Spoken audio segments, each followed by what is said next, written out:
They say a woman begins her second life the day she realizes she doesn't owe anyone the version of herself she used to be. I suppose mine started the day I left my old house to move in with Bruce. It was a modest move, same town, same routines, even the same floral kitchen curtains I insisted on bringing with me, but everything else shifted.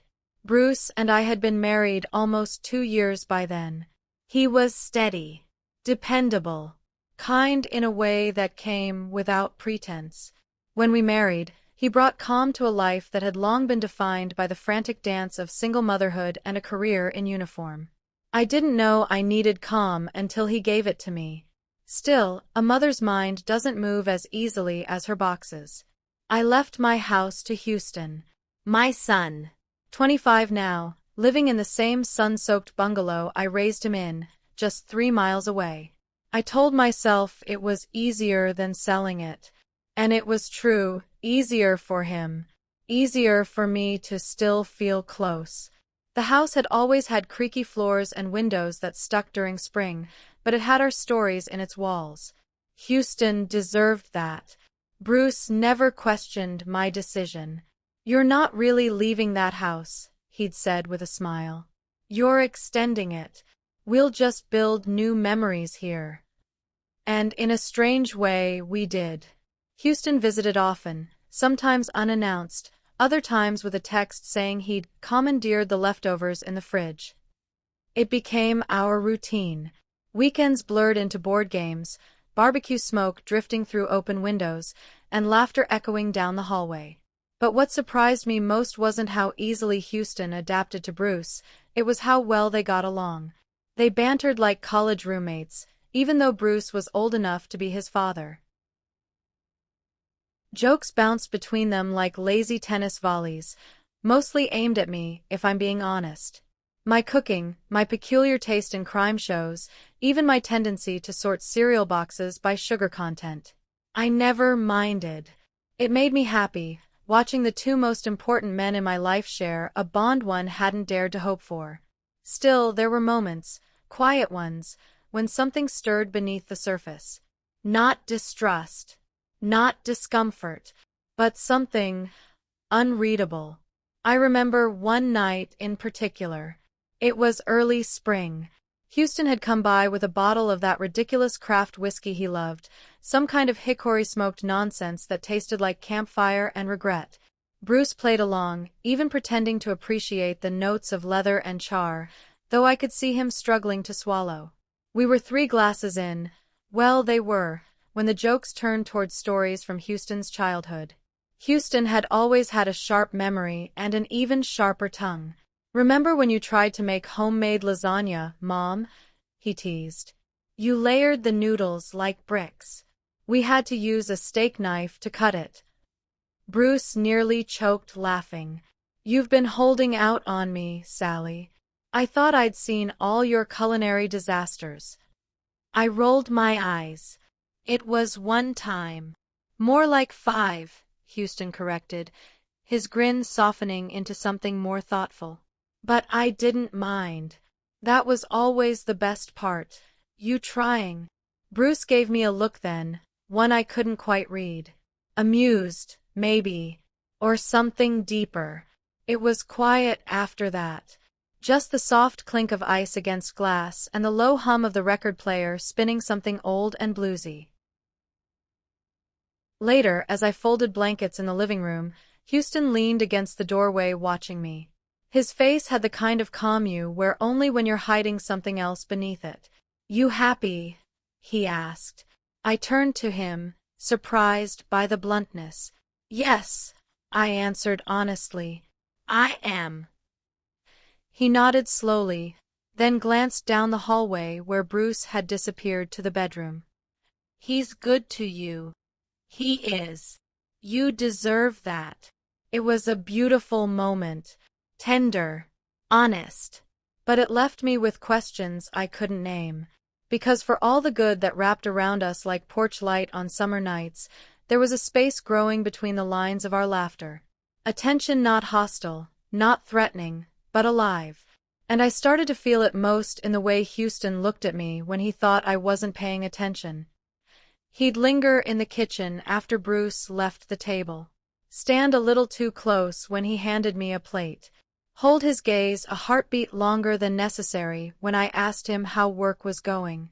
I chalked it up to sentiment, to the fact that I'd raised him alone for so long it made sense for him to feel protective, maybe even tethered. But the air was changing, and I couldn't ignore it forever. There's something about late-night laughter that peels back your skin, makes you lighter, softer, less guarded.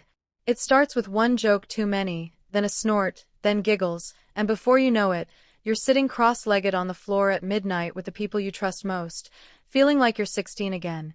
That's what happened that night. It started with whiskey, again. Houston had brought a new bottle over, some absurdly expensive small-batch blend that smelled like campfire and tasted like caramelized sin. We sat in the living room long past midnight, curled up like kids at a sleepover. Bruce, Houston, and I. My boys, in a way. One I birthed. One I married. Somehow the conversation turned into a game, one Bruce called Wishes. You'd spin a coin or draw cards or throw a bottle cap, and whoever lost had to fulfill the victor's wish. Silly stuff at first. I had to fetch Bruce a snack. Houston had to do 20 push-ups in the hallway. Then I lost again, and Bruce's eyes glinted with a mischievous spark I'd come to know too well. He leaned back, his tone playful but curious. "Okay, Sally," he said, holding up his glass like a gavel. "You owe me one wish." I narrowed my eyes at him. "What kind of wish?" He smiled. "Simple. Kiss Houston. Then kiss me." The room changed, subtly, like a shift in air pressure before a summer storm. I raised an eyebrow. "Bruce." "It's just a game," he said. "Right, Houston?" Houston's smile was still there, but his posture was tighter, like someone unsure if the line had already been crossed. Still, he didn't object. I felt a rush of heat, not from the whiskey. Or maybe partly. I glanced between the two of them, trying to laugh it off, but I could feel it building inside me, the flutter of nerves, the odd thrill of the moment. "Well," I murmured, a smile creeping into the corner of my lips. "A wish is a wish." So I leaned forward. Houston was still, watching me, eyes not teasing anymore, but open, quiet. I kissed his cheek first, but Bruce cleared his throat in mock disapproval. "That's cheating," he said. I laughed nervously and kissed Houston again, this time on the mouth. Light, brief, but real. Then I turned to Bruce, who pulled me close and kissed me like he was reclaiming something. It should have ended there. But it didn't. Bruce stood up, walked over to the speaker, and put on something Latin. Salsa, I think. Or maybe bachata. Something sultry, playful, hypnotic. "New wish," he announced, pulling me to my feet. "Let's dance.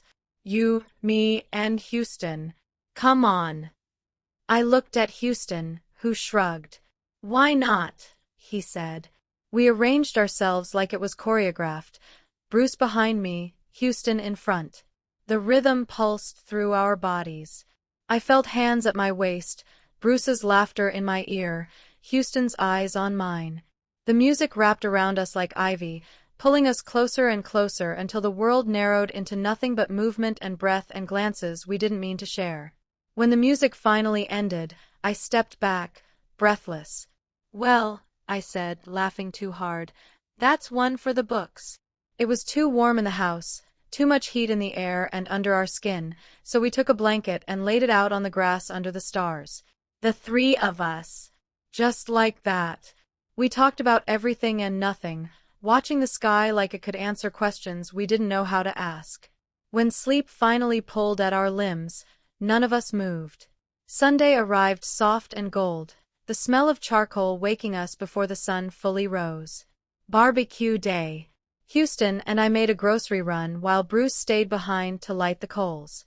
We rolled down the windows and let the warm air in. The silence between us was thick. Not heavy, but ripe. Full. Halfway to the store, Houston spoke. I liked it.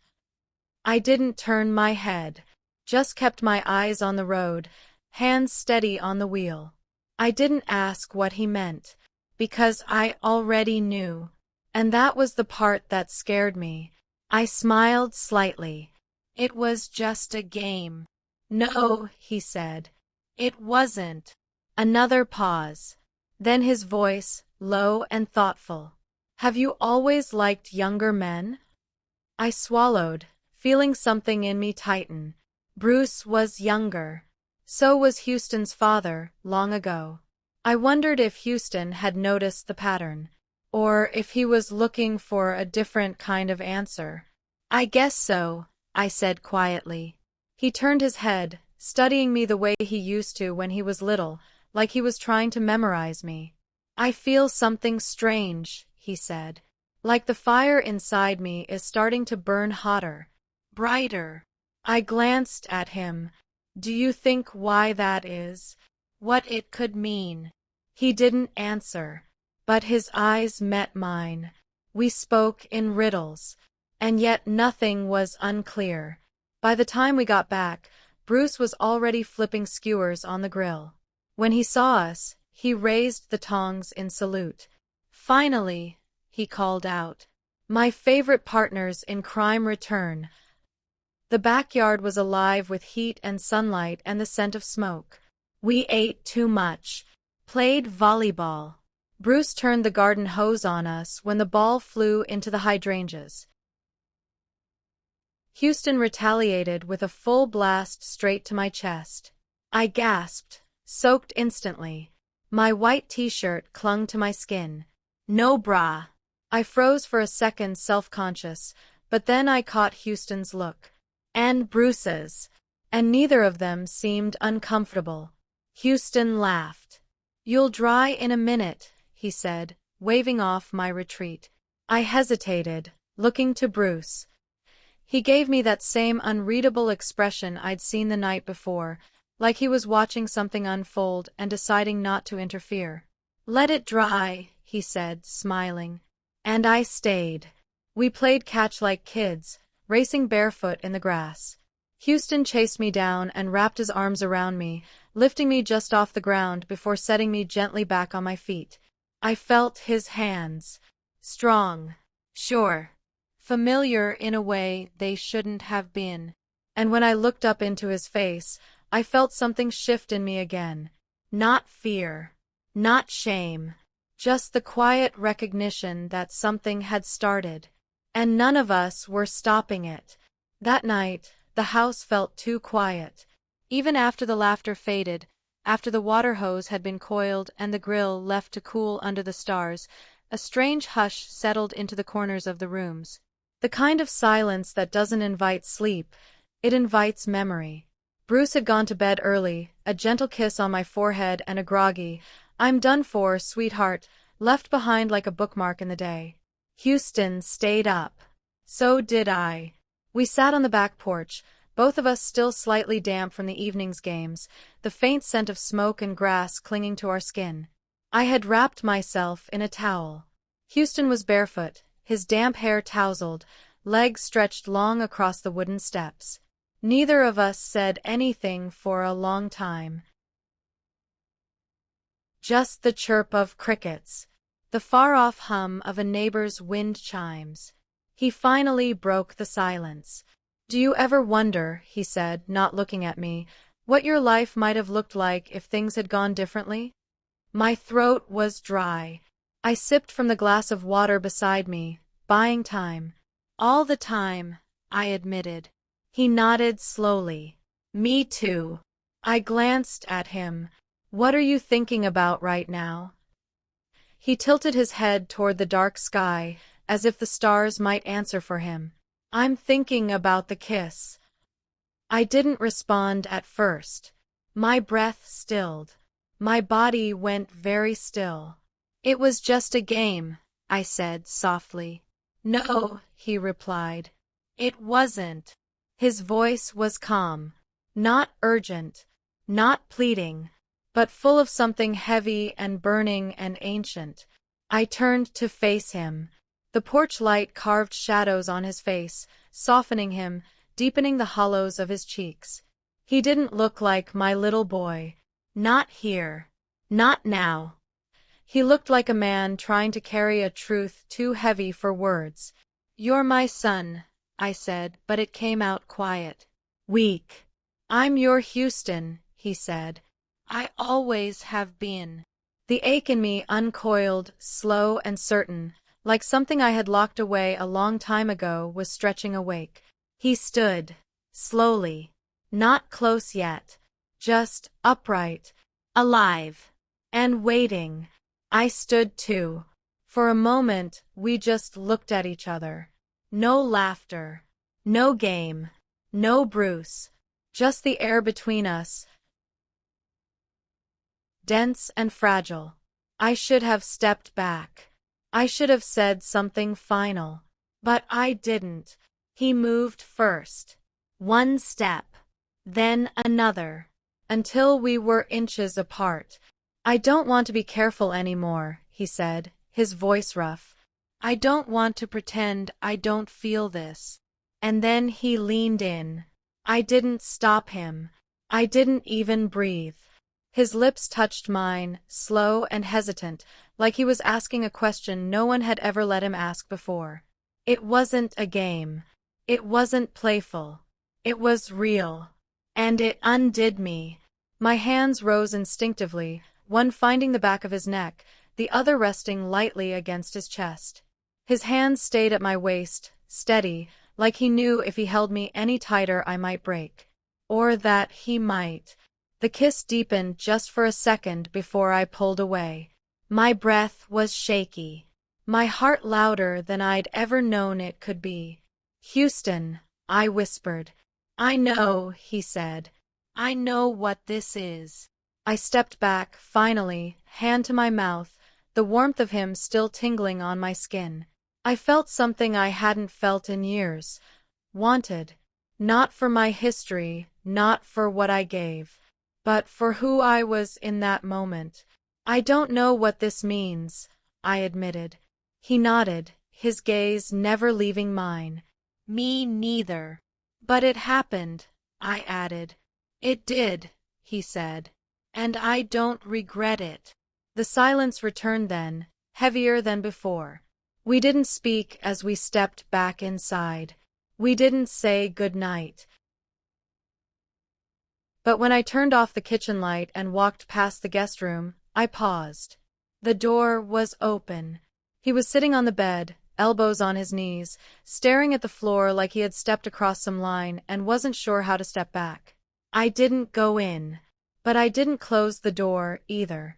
The next morning, Bruce was whistling by the grill again, flipping sausages with the air of a man who trusted the world around him. And maybe he had reason to. Maybe nothing had changed in his eyes. But something had changed in mine. Houston joined us for breakfast like nothing was different. But every glance between us lingered a little too long. Every joke had an edge to it. Every moment carried the weight of the one we weren't talking about. After we cleaned up, Bruce went in for a nap. I stayed out back to tidy the table. Houston came to help. "Do you regret it?" he asked quietly, wiping his hands on a dish towel. I shook my head slowly. "No. But I don't know where we go from here." He didn't answer, just picked up the empty plates and followed me inside. That night, I lay in bed beside Bruce, listening to the sound of his breathing, even and untroubled. But my thoughts weren't beside me. They were down the hall, in a kiss that tasted like a truth too long buried, and in the fire Houston said was burning inside him, a fire I now felt in me too. Monday came. Work, uniform, radio chatter. Reports that blurred into paperwork. The familiar heaviness of the badge resting on my chest. But I wasn't really there. Not fully. Houston had texted that morning, a simple, "I hope you slept okay." I hadn't. But I didn't tell him that. Instead, I stared at my reflection in the mirror of the precinct restroom, wondering when exactly I had begun to see myself differently. It wasn't just the kiss. It wasn't just the heat. It was something deeper, an awareness I couldn't unfeel. A thread pulled loose and now unraveling, quiet and sure. Back home, Bruce was in good spirits. He made dinner, cracked open a new bottle of wine, and chatted about a departmental transfer he might apply for. I smiled in all the right places, laughed when I was supposed to. But my mind wandered. Houston hadn't come that day. He said he had work to catch up on. I believed him. I also knew he was giving me space. And strangely, I missed him. Bruce and I sat out on the back porch after dinner, sipping wine under citronella candles. The air was humid, still, but pleasant. Houston's been coming around a lot more lately, Bruce said, not accusing, just noticing. I nodded, sipping my drink. I like having him here. Feels like family. I looked at Bruce then, really looked at him. His kindness, his loyalty, the way he always looked at me like I was some miracle he hadn't quite earned. I loved him. I did. But that night on the porch, I also realized that love isn't a boundary. It's not a leash. It's a choice. And sometimes, a contradiction. He looks at you like I used to, Bruce added suddenly, his voice softer now. I froze. What do you mean? I asked, though I knew. He exhaled. Like he's waking up. Like he's seeing you for the first time every time you speak. I didn't reply. Bruce turned to me. I'm not blind, Sal. You think I didn't notice the way things have shifted? My chest tightened. But I've also seen how careful you've been. And how quiet. I looked away, heart pounding, unsure of what was being offered or withheld. I'm not asking questions I don't want answers to, Bruce said after a long silence. All I know is that I want you to be happy.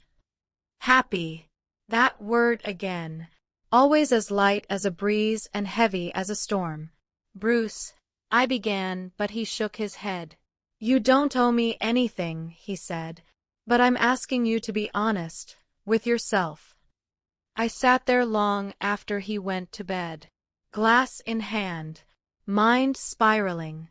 That week passed in strange rhythms. I threw myself into work. Houston stopped texting. Not cold, just distant. He was giving me space. Too much space. And suddenly, I hated that distance. So Saturday morning, I drove to his place. The house I had once called home. The same porch swing. The chipped paint on the steps. His car in the driveway. He opened the door barefoot, hair damp from the shower. He looked surprised. And then relieved. You came, he said, voice lower than I remembered. I had to, I answered. He stepped back to let me in, and it was like walking into a version of myself I'd left behind. Framed photos I'd hung still decorated the hallway. A faint scent of cedar lingered in the air, his new cologne, maybe. We sat on the couch, close, not touching. I didn't want to make things harder for you, he said. So I stayed away. I looked at him, fully. My son, yes. My grown son. But also, something else. You didn't make anything harder, Houston. You just made something clear. He swallowed. What's that? That I've spent so much of my life being the version of myself others needed. And you saw the rest of me. He didn't speak. Just watched me with those eyes that had once looked up from a scraped knee asking, Am I going to be okay?